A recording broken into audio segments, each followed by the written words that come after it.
The Savage Quilter, a full-service quilt shop with a selection from over 42 different fabric manufacturers, including innovative quilting tools, books, and patterns. The Savage Quilter.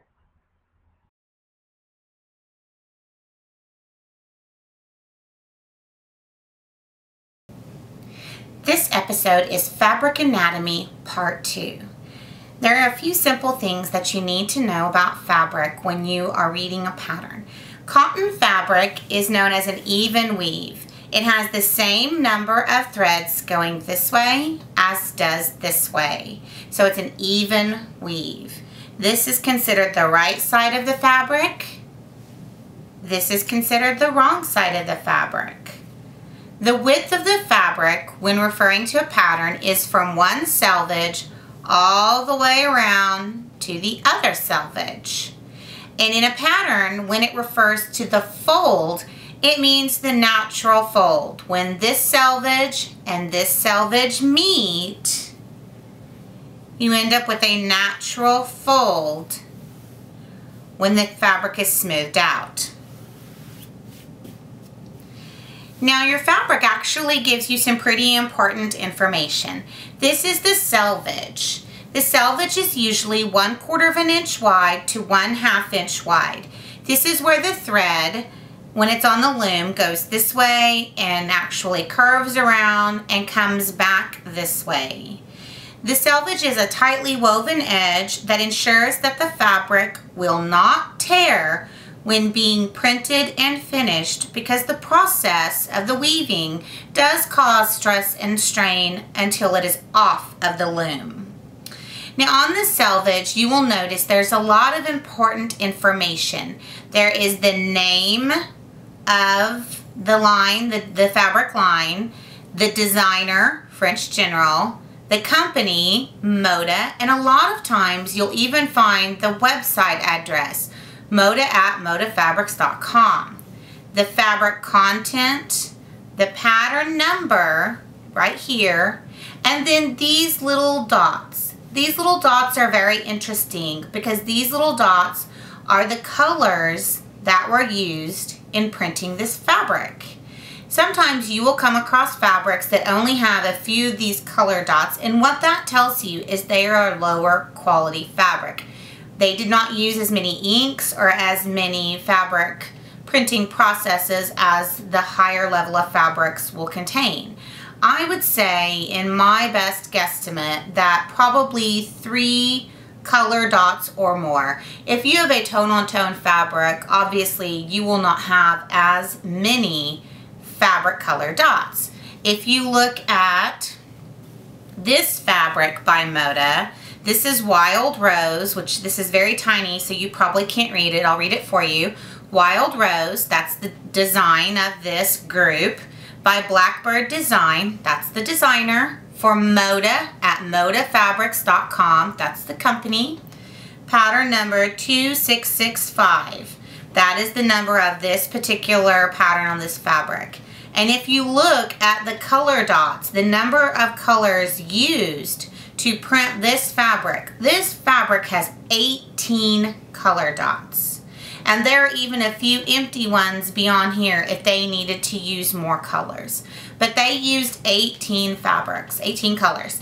Now, when you're planning a quilt, this is very helpful because if you find one print that has lots of different colors in it and you really love that fabric, if you're color challenged or you're even trying to match colors in there and you're not quite sure, you can always refer to these color dots on the selvage. We have had individuals come into the Savage Quilter before which were having a difficult time choosing their fabrics. They found one fabric that they really, really loved, and then they used the colors along the selvage to plan their quilt. They might not even use this fabric in their quilt, or they might put it on the back or on the borders, or maybe even in the piecing, but they had those colors right there to guide them. Now, like I was telling you before, sometimes you have more tone-on-tone fabrics that don't have as many dots. This is in the pink too. That's the name of the group, designed by Buggy Barn. That's the designers. by Henry Glass and Company. That's the fabric company. Pattern 1746. That's the pattern.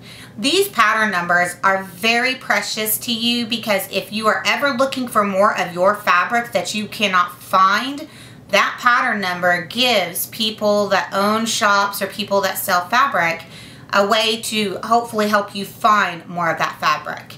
Now, if you'll notice, this is a very high quality fabric and it only has 4 colored dots on there. That is simply because it's a tone on tone and doesn't use as many colors.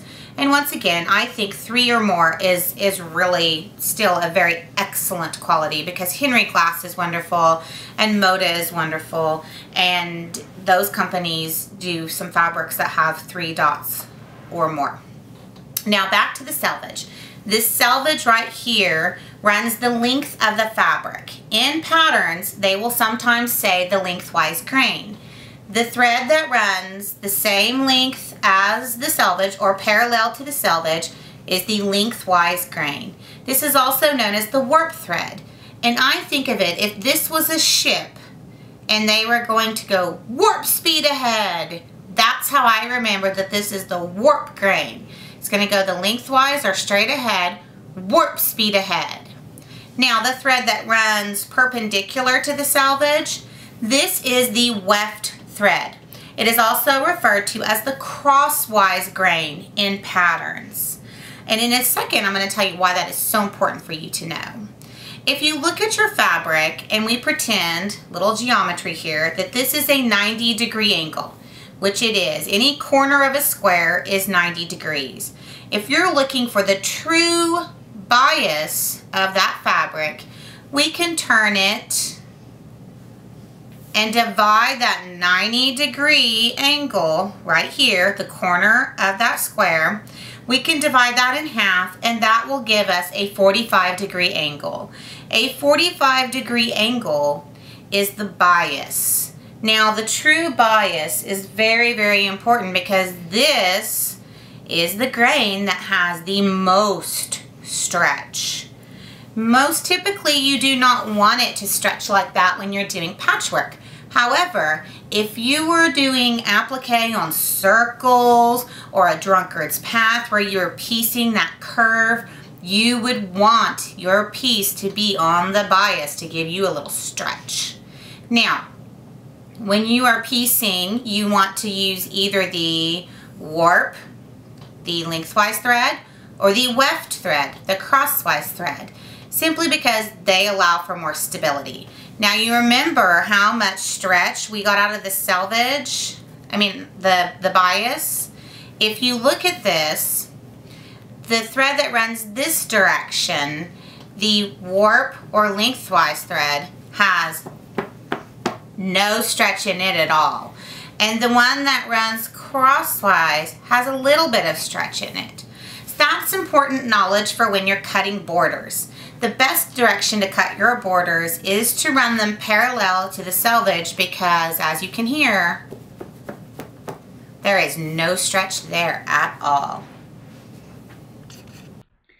The Savage Quilter, a full-service quilt shop with a selection from over 42 different fabric manufacturers, including innovative quilting tools, books, and patterns. The Savage Quilter.